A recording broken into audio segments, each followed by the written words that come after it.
السلام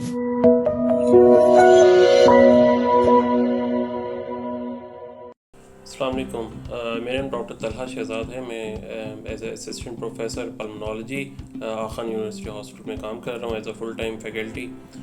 آج ہم ڈسکس کریں گے تھوڑا آکسیجن کے تھراپی کے بارے میں اور اس کی جو اہمیت کے بارے میں.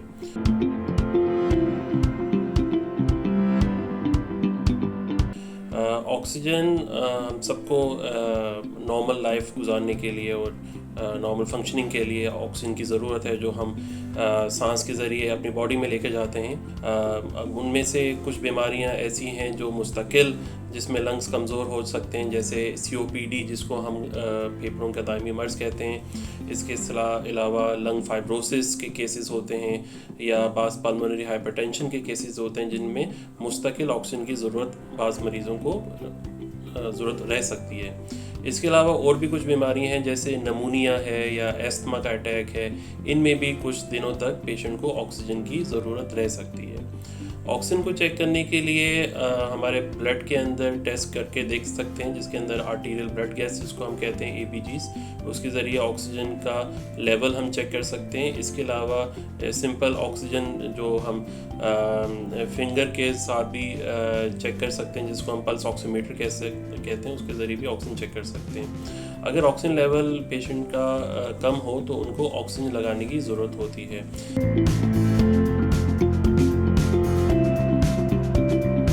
اگر آکسیجن باڈی کے اندر پوری نہیں پہنچ پائے تو اس کے نقصانات جسم میں مختلف آ سکتے ہیں, جس کے اندر لنگس کی فیلئر میں یعنی کہ جو ریسپائرٹری فیلئر میں پیشنٹ جا سکتا ہے.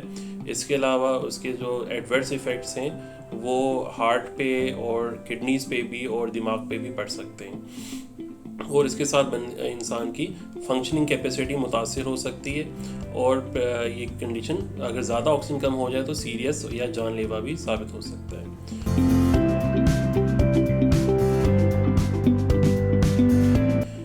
تو آکسیجن چیک کرنے کے بعد اس کو آکسیجن ڈیلیوری سسٹمز مختلف ہوتے ہیں کہ جس کے اندر آکسیجن کنسنٹریٹرز ہوتے ہیں اور آکسیجن سلنڈرز مختلف آتے ہیں.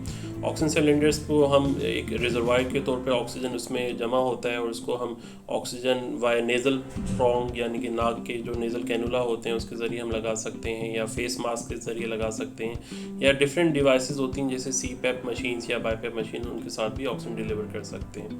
آکسیجن سلنڈرز کے ساتھ ساتھ آکسیجن کنسنٹریٹرز بھی ہوتے ہیں جو آکسیجن ڈیلیوری سسٹم ہمیں پرووائڈ کرتے ہیں. آکسیجن کنسنٹریٹر کا فائدہ یہ ہو جاتا ہے کہ وہ آٹومیٹکلی خود آکسیجن جنریٹ کرتا ہے اور اس کو بار بار ریفل کرنے کی ضرورت نہیں ہوتی, اور وہ کنٹینیوس آکسیجن ڈیلیوری آپ کو کر سکتا ہے.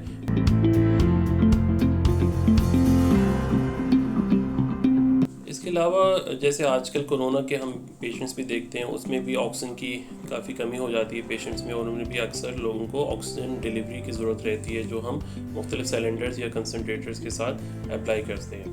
اور کئی دفعہ کورونا یا کووڈ کے سمٹمز ختم ہونے کے بعد بھی لوگوں کو کہیں کو لنگ فائبروسس یا لانگ کووڈ سمٹمز بھی رہ جاتے ہیں, جس میں پیشنٹ کو آکسیجن کی ضرورت لانگ ٹرم میں رہ سکتی ہے.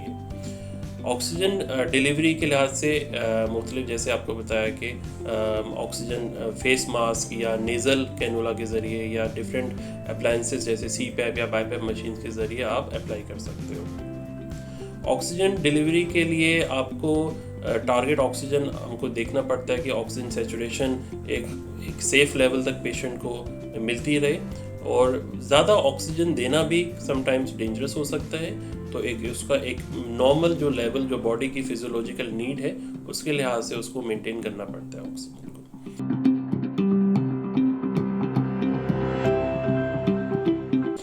اس کے علاوہ جو ہے آکسیجن کو جب آپ اپلائی کرتے ہو تو اس کے فائدے یہی ہوتے ہیں کہ پیشنٹ کا ریسپائرٹری فیلئر یعنی سانس کی جو تنگی ہوتی ہے وہ پیشنٹ کی بہتر ہو جاتی ہے, اور پیشنٹ ریسپائرٹری فیلئر سے واپس آ سکتا ہے. اس کے ساتھ ساتھ جو دوسرے جو اعضاء ہیں جسم میں جیسے ہارٹ ہے, کڈنیز ہیں, برین ہے, اس سے بھی فنکشننگ کیپیسٹی پیشنٹ کی بہتر ہو جاتی ہے آکسیجن لگانے سے. آکسیجن کو کم از کم جو لانگ ٹرم جو پیشنٹس ہیں جیسے COPD یا لنگ فائبروسس کے پیشنٹس ہیں جن کی مستقل آکسیجن کم رہتی ہو, ان کو ہم مستقل آکسیجن لگانے کا ہی ایڈوائز کرتے ہیں. اس میں کم از کم بھی کہا جاتا ہے کہ ایسے پیشنٹس کو 15 گھنٹے آکسیجن لگانا چاہیے دن میں، لیکن جن کی مستقل آکسیجن کم رہتی ہو، خاص طور پہ جن پیشنٹس کی آکسیجن 88% سے کم رہتی ہو، ان کو مستقل آکسیجن ایڈوائز کیا جاتا ہے۔ تو ان سمری آکسیجن ہم سب کے لیے بہت ضروری ہے، خاص طور پہ جو مریض جن کی آکسیجن کم ہو رہی ہو ان کو آکسیجن لگانا بہت ہی ضروری ہے نارمل فنکشننگ کے لیے۔ اور امید ہے آپ کو جو پیغام ہے وہ پہنچ گیا ہوگا۔ مزید معلومات کے لیے نیچے دی گئی ہیلپ لائن سانس ہیلپ لائن پہ رابطہ کر سکتے ہیں۔ شکریہ۔